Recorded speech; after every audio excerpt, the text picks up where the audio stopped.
Il existe une chose mystérieuse, inaccessible, incompréhensible, tellement floue. Aucun filet n'a encore pu l'attraper. Il nous file entre les doigts et nous laisse perplexes. Et pourtant, il est si important. Avec lui, on apprend, on grandit, on pardonne, on s'assagit et on oublie. Le temps est instauré par Dieu. Il y a un temps pour tout sous le soleil, un temps pour vivre et un temps pour mourir.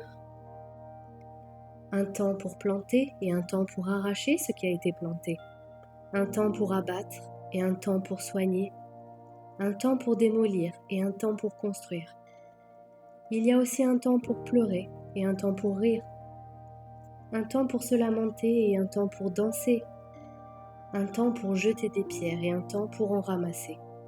Un temps pour prendre dans ses bras et un temps pour s'éloigner de ceux que l'on prend dans ses bras. Il y a un temps pour chercher et un temps pour perdre. Un temps pour conserver et un temps pour jeter. Un temps pour déchirer et un temps pour coudre. Un temps pour garder le silence et un temps pour parler. Alors, si on se réconciliait avec le temps?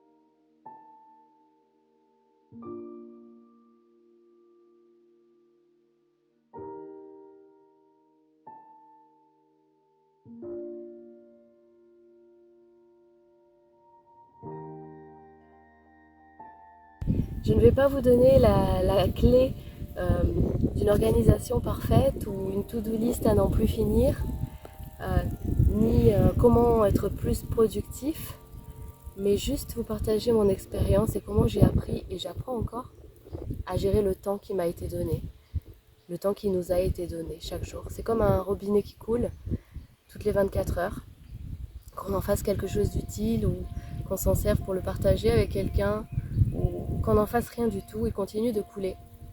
Le temps continue de passer. On passe notre temps à courir après le temps. À courir pour le travail, à courir pour l'école des enfants, à courir pour le ménage, à courir pour paraître toujours bien organisé et toujours au top, à nos propres yeux déjà.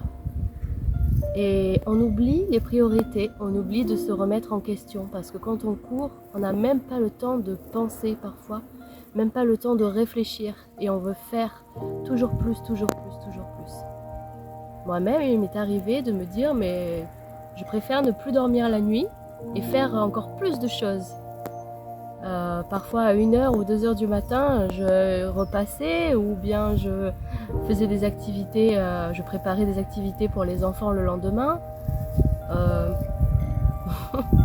Et le lendemain, tu es fatigué et tu es peut-être de mauvaise humeur et tu ne fais pas les choses comme il faut et finalement, on est moins productif quand on ne prend pas le temps aussi de se reposer. J'ai appris à gérer un peu mieux mon temps à force de me tromper, à force de faire des erreurs et à force de voir les réactions de ceux que j'aime autour de moi.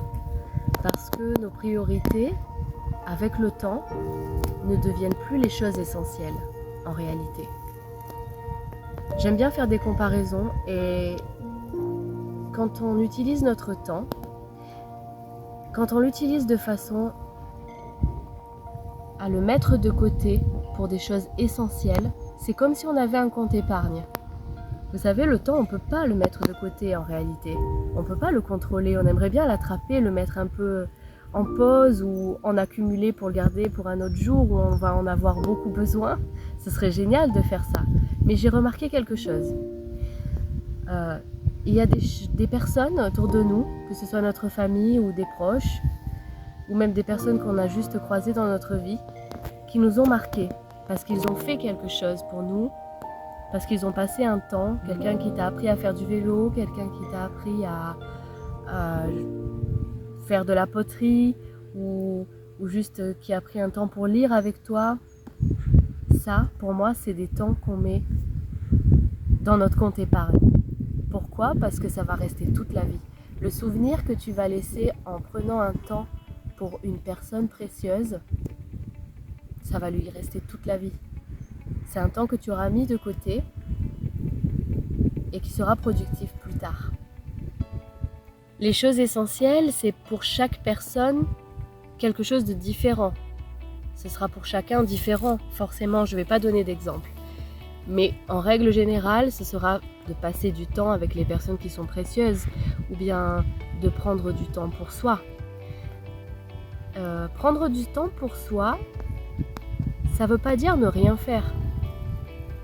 Ça veut dire simplement faire quelque chose qui nous fait du bien. Et quand on fait quelque chose qui nous fait du bien, on est plus productif après.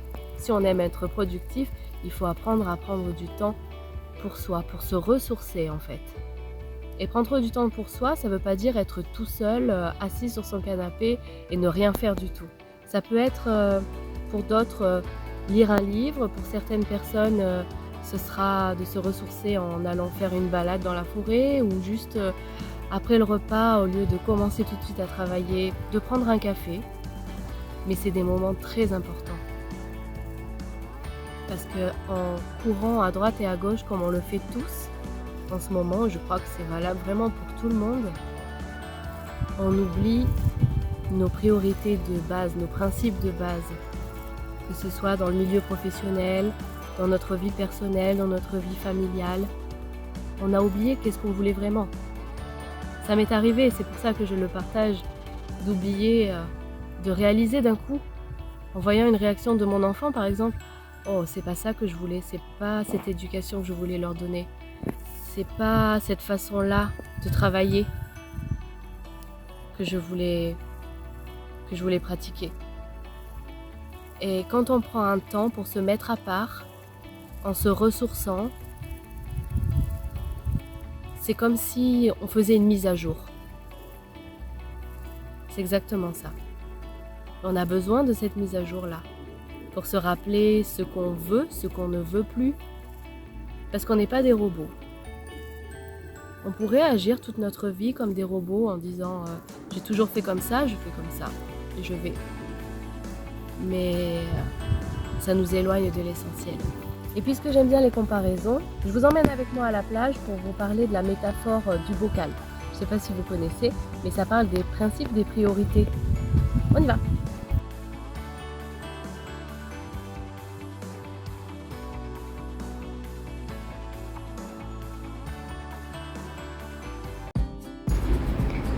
Voilà ce dont je voulais vous parler. Donc ici on a le bocal qui représente le temps qu'on a tous. On a tous le même temps, le même bocal.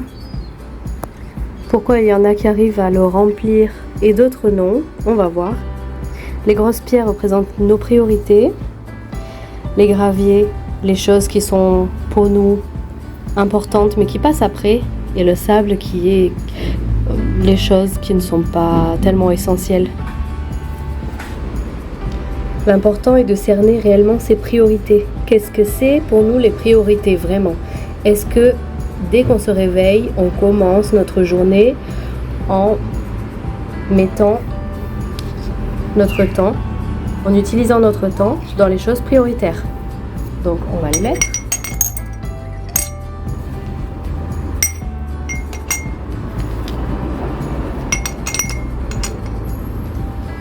Et puis les choses, et ça dépend de chacun, et je vous demande d'y réfléchir en même temps de regarder cette vidéo, qui sont moins importantes, qui ne devraient pas passer en premier, qui devraient passer après.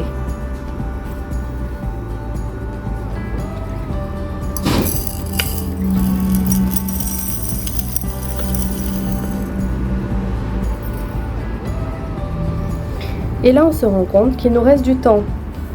Il nous en reste, vous voyez? Il nous en reste un peu pour des choses qui sont vraiment, vraiment moins importantes, mais qu'on aimerait quand même faire.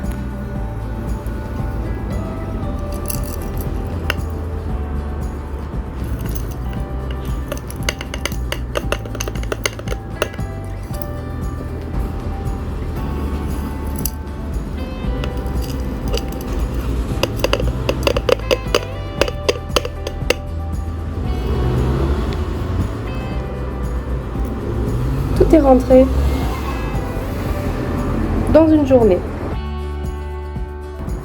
Mais alors, puisqu'il y a le temps dans une journée pour faire des choses essentielles, des choses importantes, des responsabilités, pour faire aussi des choses qui nous font du bien, du temps utilisé qui n'est pas primordial dans la vie de tous les jours, dans les responsabilités, mais qui nous fait du bien. Si tout rentre, alors comment ça se fait qu'on n'y arrive pas? Qu'on n'arrive pas à tout faire dans une journée, tout ce qu'on aimerait? Je crois, et moi la première, que c'est parce qu'on fait comme ça. On met les choses d'abord qui nous semblent importantes, mais qui ne sont pas primordiales. Et puis ensuite, on met quelques choses vraiment essentielles. Ça peut être même manger, vous vous rendez compte? Ça peut être même manger. Ça m'est arrivé de ne pas manger parce que je n'avais pas le temps, ou je le mettais de côté ce temps-là pour autre chose. Des choses qui parfois n'étaient pas essentielles du tout. Parfois on fait passer les choses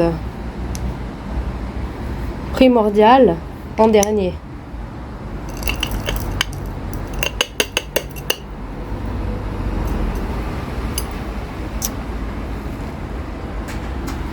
Et là, ça rentre pas pareil. Pas du tout. Alors certes, c'est une image, mais c'est bien représentatif parce que quand on met les choses dans le mauvais ordre, on a l'impression qu'on n'a pas assez de temps. Si on les met dans le bon ordre, on réalise que même si on n'a pas eu le temps de tout faire dans une journée, on aura fait au moins les choses essentielles. S'il ne reste pas assez de temps pour des choses futiles, c'est pas grave. C'est juste qu'il faut trouver nos priorités. Mais vous savez quoi? Vous savez ce qu'il y a d'extraordinaire dans tout ça? C'est que c'est pas le temps qui va dominer sur nous. C'est à nous de contrôler ce temps. Depuis le début de la création de l'homme et de la femme, on a toujours eu le choix. On a toujours eu cette liberté de choisir. Et bien pour le temps, c'est la même chose. On a le droit de choisir, de mettre un temps à part pour une chose qui nous fait du bien, de mettre un autre temps de côté pour des choses productives, parce que c'est important, de toute façon, c'est important, ça fait partie de la vie, de travailler, toutes ces responsabilités qu'on a sont importantes.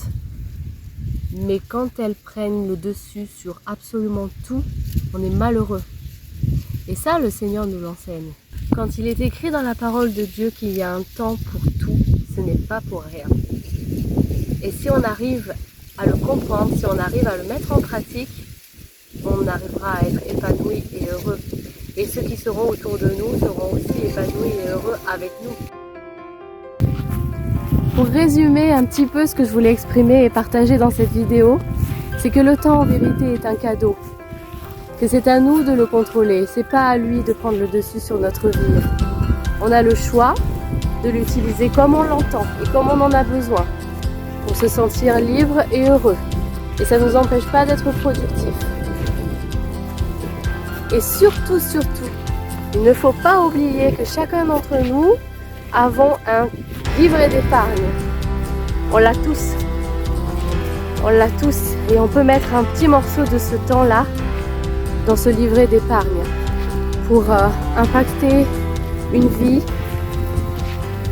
et un moment qui restera gravé toujours. Et choisir de vivre maintenant, aujourd'hui, pas plus tard. Parce que plus tard, on ne sait pas de quoi il sera fait. C'est aujourd'hui. Alors que cette phrase-là qu'on dit tout le temps, quand je serai grand, quand je serai riche, quand je serai à la retraite, quand je serai en vacances, quand je serai plus tranquille, bah, ça n'existe plus dans nos vies maintenant. Parce qu'il faut profiter aujourd'hui, avec notre possibilité.